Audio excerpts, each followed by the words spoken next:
Good morning, everybody. Thank you for joining us. It's 11:02, and so we'll go ahead and get started here. Once again, this is Josh from Selflessly. I apologize for my more casual appearance. Made some bad hair cutting decisions, and so felt like maybe I should put a hat on. Some things I'm just not meant to do myself. So anyways, I hope everybody is having a decent week and staying healthy. To open this up, if you're just joining the Virtual Giveback program, this is essentially a group of us that care a lot about our nonprofit community and the people that work in that space. And we wanted to help find everybody resources that they could use during this time to help with sustainability. But one thing that I've been taking advantage of during this time as I'm running my company is also spending time on self-care. It's stressful. We have a lot on our minds. And I think part of Virtual Giveback, as we're thinking about how we can help your organization, I think it fits for us to also be figuring out ways that we can be helping you, because you're the reason why your organization exists and continues to move forward. And once we empty that cup, it makes it harder for our organizations to keep going as well. And so we decided to take some time, and as a personal reference, Kevin, who's joining us today, has had a long track record of success in doing a lot of great things for the tech community, and has done a great job of starting to bring in self-care and meditation and some great things that we can be doing to also make sure that we're present and operating in a healthy space so that we can be healthy and good leaders for our organizations. And so we're very excited to have him join us today and let him basically take this over. And I'm going to actually be a participant, which I'm very excited about. And if you do have questions, please post them in the chat and we can get those answered for you at the end. But at this point, Kevin, I'm going to turn everything over to you and let us take it from there. Thank you again for being with us.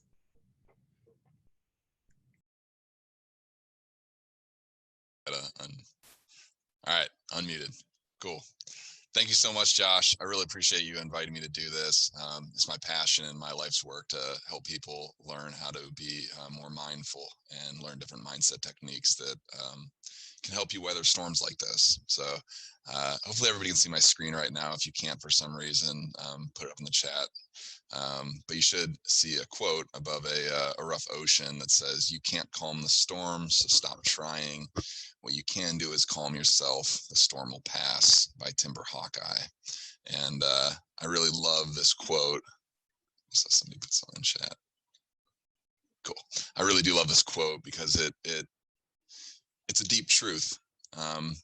This too shall pass is a wonderful phrase. And really, during challenging adversity, if we can understand that it will pass, that there are ups and downs and cycles to life, it can really help us stay present and help us feel better, not trying to control the things that we just can't control. So we'll get more into this quote later, but I want to kind of start with that. The big point today is that I appreciate everybody joining. We're going to take a moment to slow down and be present today. I'm going to teach you guys some great techniques to feel better, and I'm going to teach you a really great meditation that can help you deal with adversity. So I don't know why, for some reason, this was a picture of me. You can see me on the screen though, hopefully. I don't know why it says loading, but I am a meditation and mindfulness coach, like Josh said, mainly for the tech community. My job is to help people deal with adversity and thrive both psychologically and as well as whatever levels of success they want to have in their life. So success might be, enjoying time with your family more, or it might be some sort of goal you have for a non-for-profit or some sort of monetary goal, whatever that looks like for you. Could be a deep sense of happiness and joy. I help people work on that stuff. So today we're going to talk about stress management, specifically for nonprofits. I respect and admire each of you for the missions that you have to help. I know that right now it's can be a pretty stressful time for nonprofits for many reasons. I won't get into those, but just know that I respect what you guys are doing right now, and I appreciate you guys. And that's why I'm doing this, is to help you guys stay strong in this storm.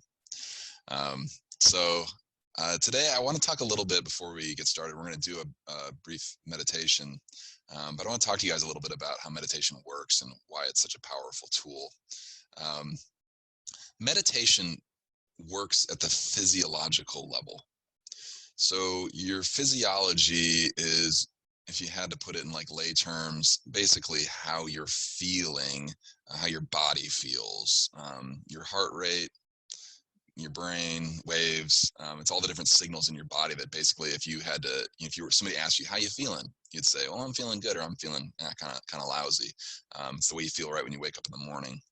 And your physiology actually impacts heavily, almost controls your emotions, and then your perception of those emotions, or the derived feelings, which then influences your thoughts, and then your behaviors and the results that you get from those behaviors. So a lot of people talk about positive thinking. I think positive thinking is great, but it's not as powerful as helping you feel better at a physiological level, because when you feel good, everything gets easier. So that's why I love meditation, is it works up there at the physiological level. So I want to kind of throw that out there, and to give you a little bit better understanding of exactly how it's working, I want to show you this. It's called the Performance Grid. It's by Dr. Alan Watkins, who's a great scientist who studies this stuff. And this shows two different mechanisms that control your physiology. You have your autonomic nervous system, which is on the y-axis, up and down. This is basically fight, flight, or freeze. I'm sure you've heard of fight or flight before. When your autonomic nervous system is highly activated, let's see a chat coming up.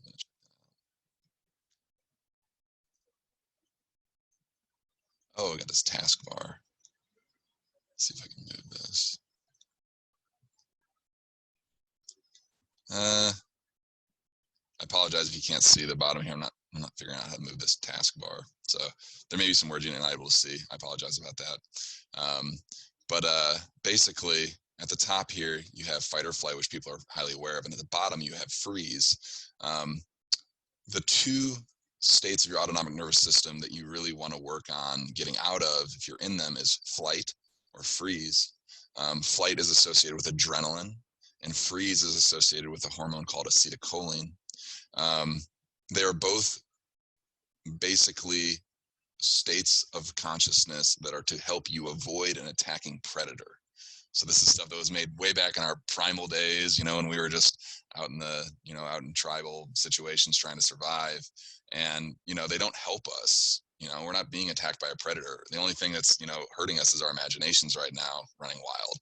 But there's no imminent danger in most cases for us. So I help people, meditation helps people move out of these states. You can see on the right the emotions that are associated with each quadrant of this. So up there we have flight, so you're going to run away. It's angry, frustrated, anxious, and there's a lot of cortisol running. That x-axis is the so you have the autonomic nervous system, and then I got family members there. I hear my daughter crying. Sorry. Life, quarantine life. But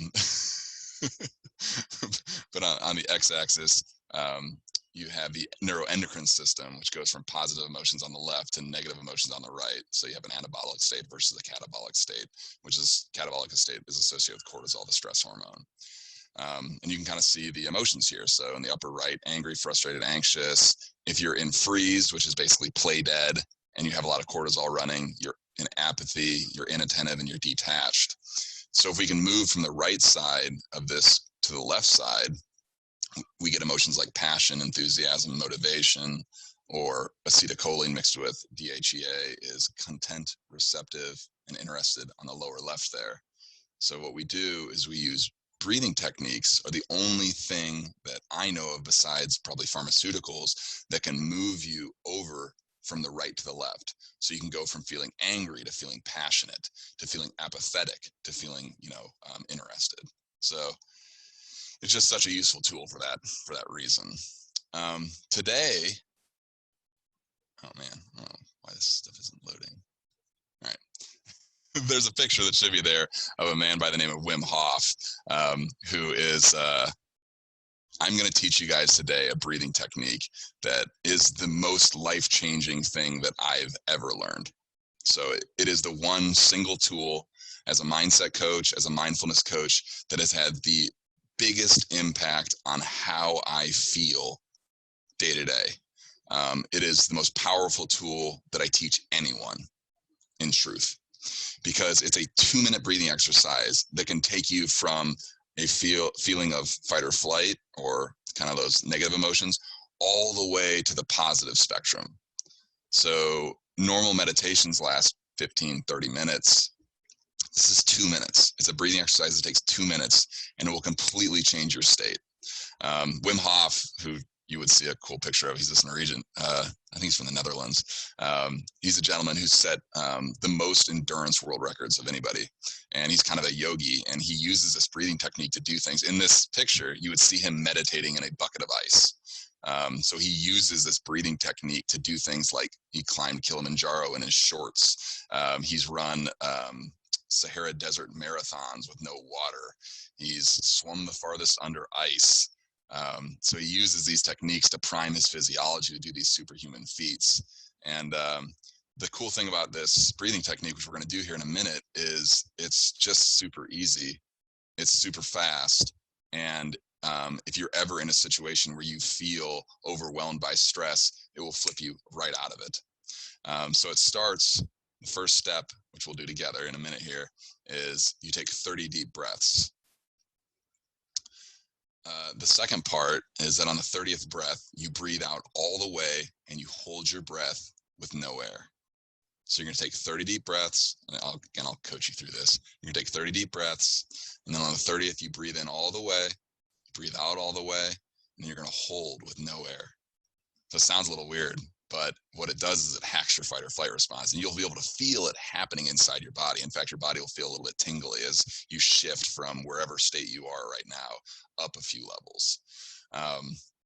And the breaths, one of the really important parts is we're taking very deep breaths. That's deeper than people are normally used to or typically comfortable with. So there's for the first minute as we're breathing, you're going to feel like you're taking some action here. You know, this isn't like shutting your eyes and zenning out. This is going to feel like a breathing exercise. The zenning out happens at the second part, which is on the breath hold, as your autonomic nervous system goes from typically a sympathetic response to a parasympathetic response. Your healing system activates. And then after holding your breath for a reasonable amount of time until you feel a strong compulsion to breathe in again, then you'll breathe in and hold your breath with air for 15 seconds. Again, you don't need to remember any of this. I will coach you through it, but those are the 3 basic patterns of it. And after 1 round of this, you should feel pretty good. 2 rounds of this, you'll feel exceptional. 3 rounds, and it's actually a compounding breathing exercise. So you can do this. I don't know why my slides aren't loading. This is so weird. Okay. Sorry, technical difficulties.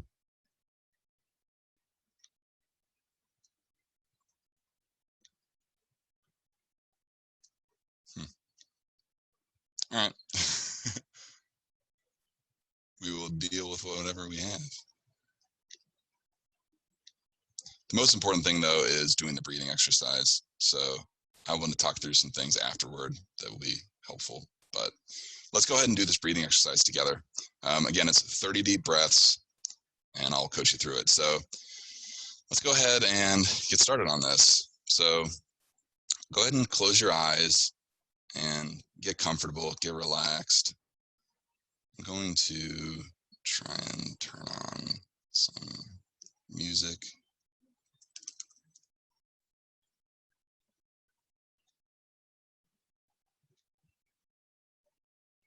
One of the great challenges in this world is knowing enough about a subject to think you're right. So this is relaxing music. It's just sort of help you relax as you're doing this breathing technique. So let's go ahead and get started. So close your eyes, relax, maybe adjust your shoulders a little bit. People tend to carry tension in their shoulders, so just kind of let that relax. Let's take a nice, easy breath in. We're not getting started yet. Just take a nice breath in. Breathe out. And we're going to go ahead and get started on this. So I want you to really focus on taking deep breaths all the way into your stomach and then into your chest. So if you're doing this right, your stomach should kind of be pushing out a little bit as you're breathing in. A lot of times people breathe at the top of their chest. This is you're really trying to get down into your stomach. So we're going to be breathing as deep a breaths as we can take. We're going to do 30 of them. I'm going to talk you through it. And then on the 30th breath, we're going to breathe in all the way, breathe out all the way, and hold with no air. So let's go ahead and get started. Take a very deep breath. Breathe in. Out.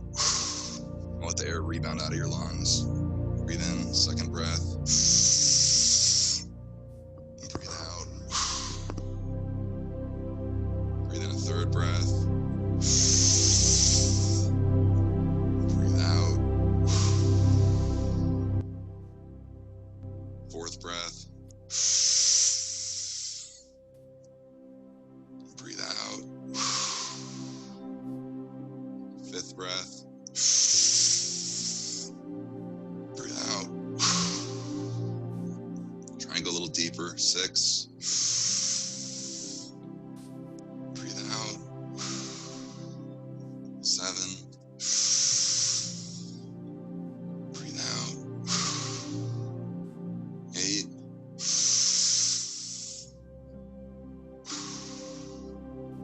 9. Try and go a little deeper.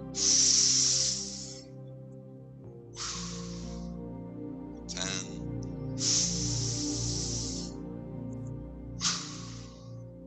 11. 12.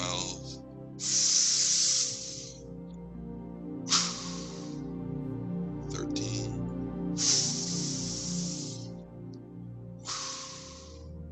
14.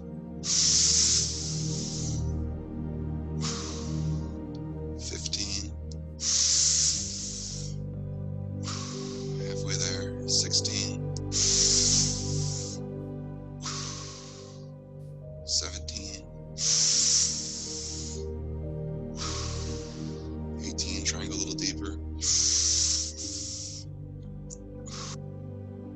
19. 20.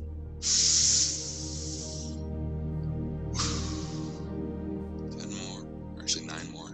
I'll count down. 9. 8. Deeper. A little faster. 7. 6. 5. 4. 3. Deeper. 2. All right, deep as you can go. Breathe in. Breathe out all the way. I want you to hold your breath with no air. Your eyes closed. Just relax. You might feel a little tingly. You're shifting into a good physiological state. Just relax. Hold your breath.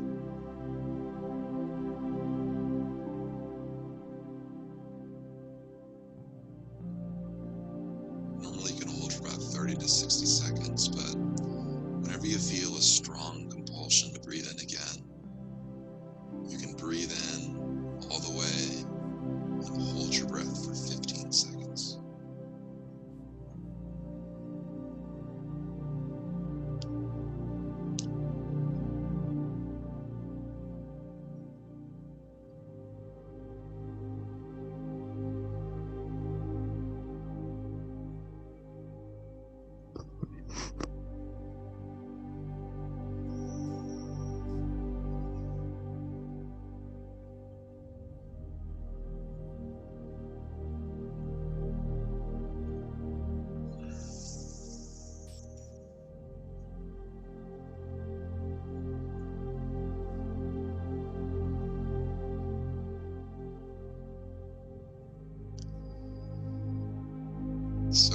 point, you should hopefully be feeling a little bit more relaxed, a little bit more clear-headed, a little calmer. And we're going to just do one more round of this, and I promise you're going to feel pretty exceptional at the end of the second round. So I'm going to coach you through it again. So if you happen to still be in the breath holding sequence, go ahead and stop and start again with me. So let's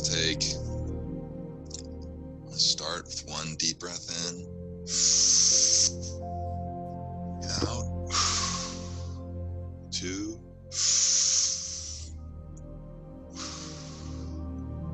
3, 4, 5, 6, 7, 8, 9, 10, 11, 12, 13, 14, 15, halfway there, 16, 17, 18, 19, 20. I'm going to count down. 9, 8, 7, 6, 5, 4, go as deep as you can go. 3, 2, deeper. 1, as deep as you can go. Breathe out all the way. Hold with no air. Close your eyes, relax.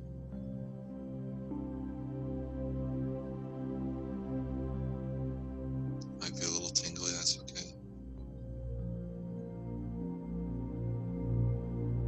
After about 30 or 60 seconds, breathe in all the way and hold for 15 seconds.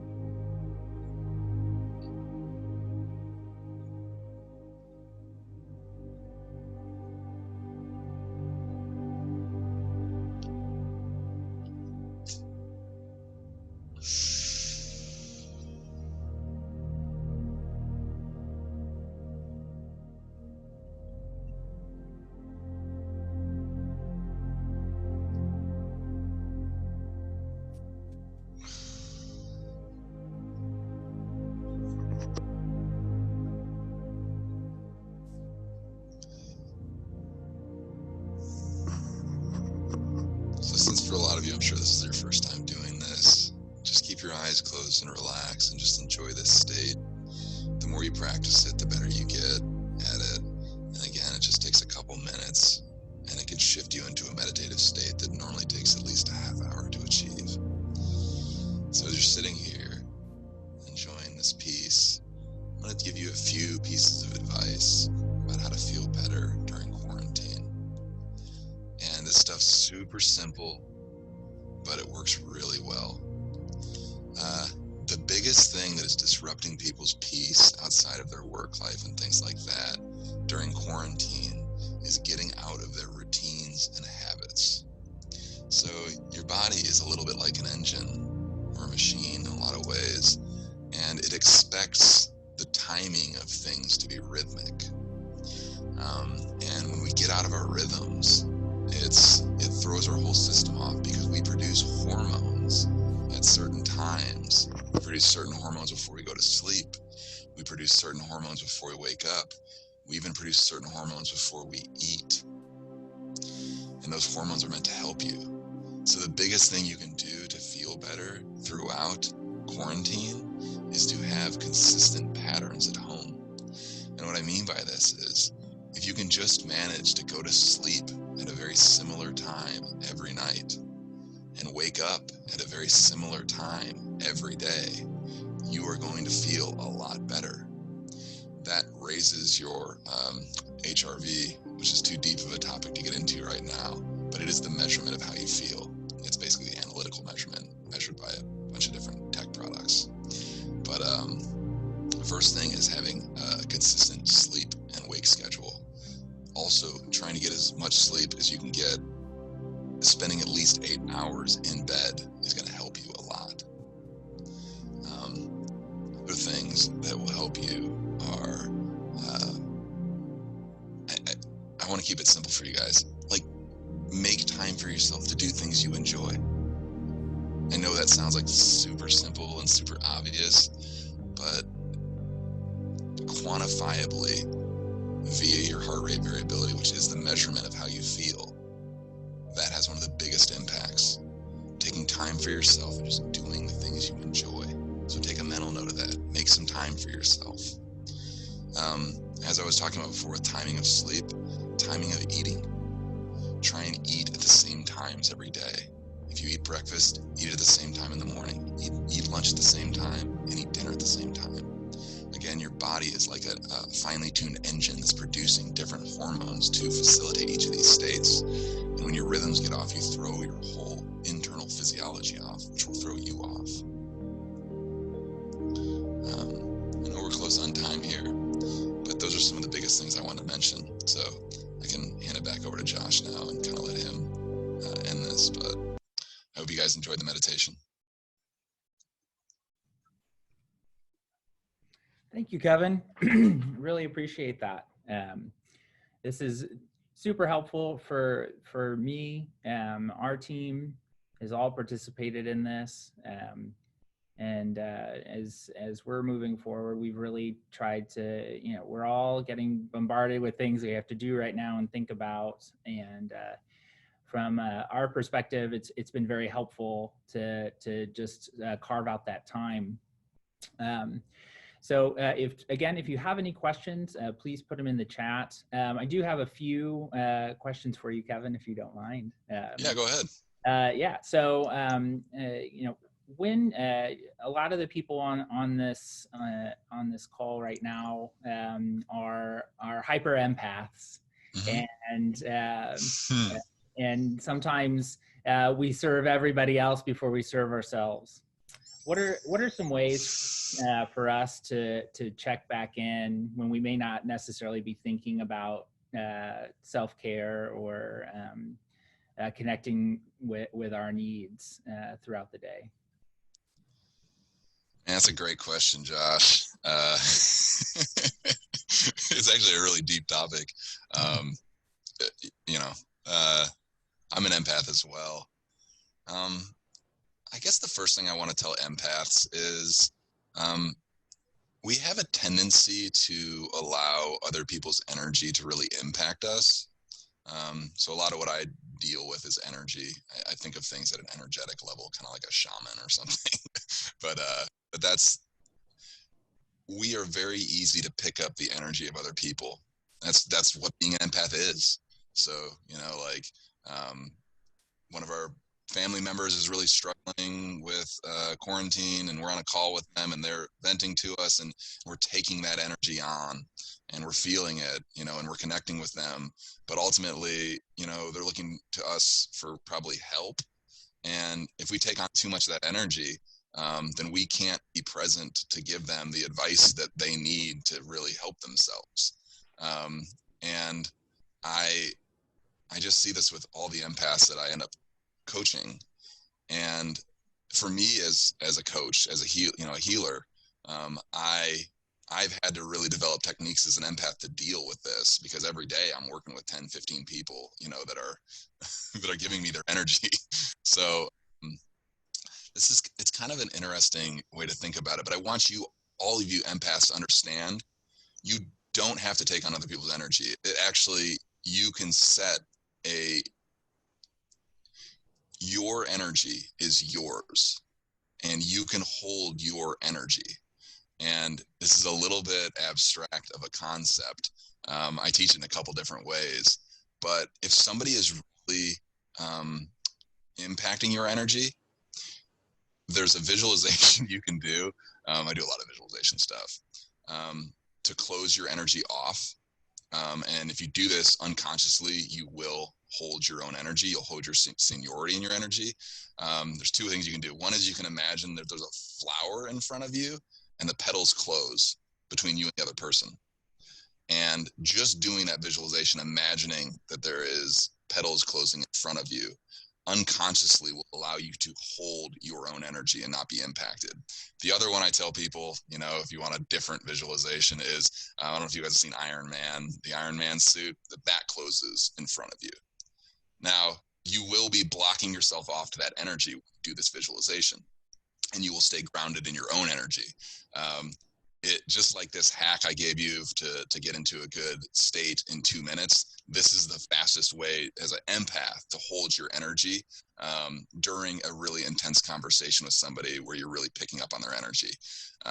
So I throw that out to you, Josh. I know it's kind of complex, but I figure what the heck. But it's just real simple. Just imagine, a rose closing in front of you, or an Iron Man suit closing in front of you, and that will help you unconsciously stay in your own energy.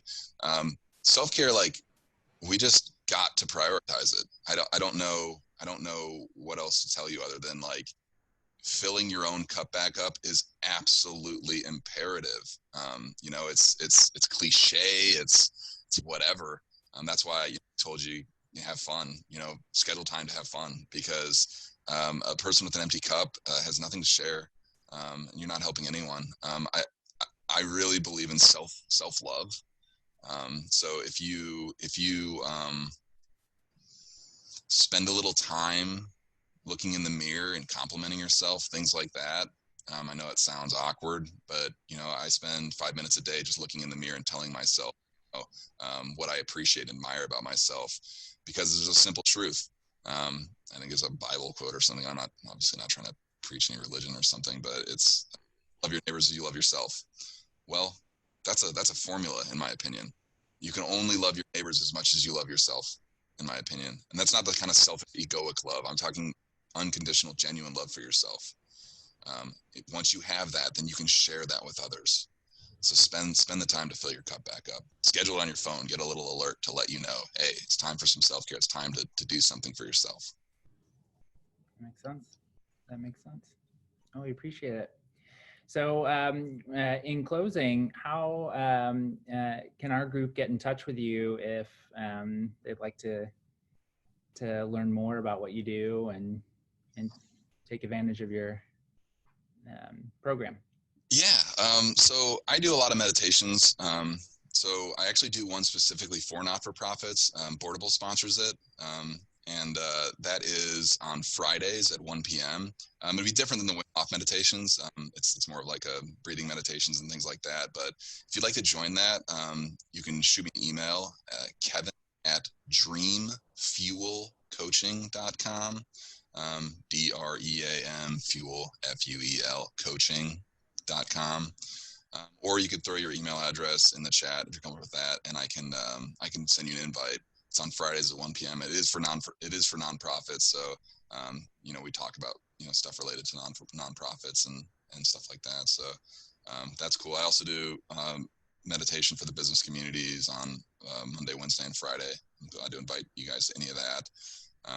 But it's an important time to connect. It's an important time to meditate. If you don't have a meditation practice, there's no better time than now to get one. I just there's not an angle I can look at meditation to where I feel like it's not productive. I'm actually writing a blog post right now about there's studies that have been done right now that a meditation practice in meditative states, your IQ can raise up to 23%, which could take somebody from 130, which is hot, like kind of like above average IQ, to 160, which is genius level. Like, so that's outside of being more creative, feeling better. So now's the time to get a meditation practice if you don't have one. So like I said, if you want, put your email address in there or send me an email at kevin@dreamfuelcoaching.com, and I can send you invites to some meditations to kind of get you guys going on that. Awesome. Thank you so much. We really appreciate it. Hopefully this has been a big help. We'll leave this on a little bit longer so that Kevin can get your email addresses. I also posted his email and contact information there. In addition, to update our next webinar, we're planning on for next Thursday at the same time. We're gonna bring in some people that from our local philanthropic tech companies and give you some ideas on how to use technology within your organization, maybe streamline some things while resources are a little bit low. If you have any questions or need anything from the Virtual Giveback team, feel free to send a message to hello@selfless.ly.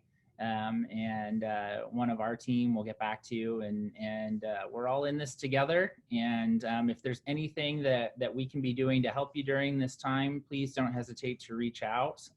Any ideas on future webinars or things you'd like for us to try to get together for you, let us know. But hope everybody has a great rest of the week, and we'll talk to you soon. Thanks.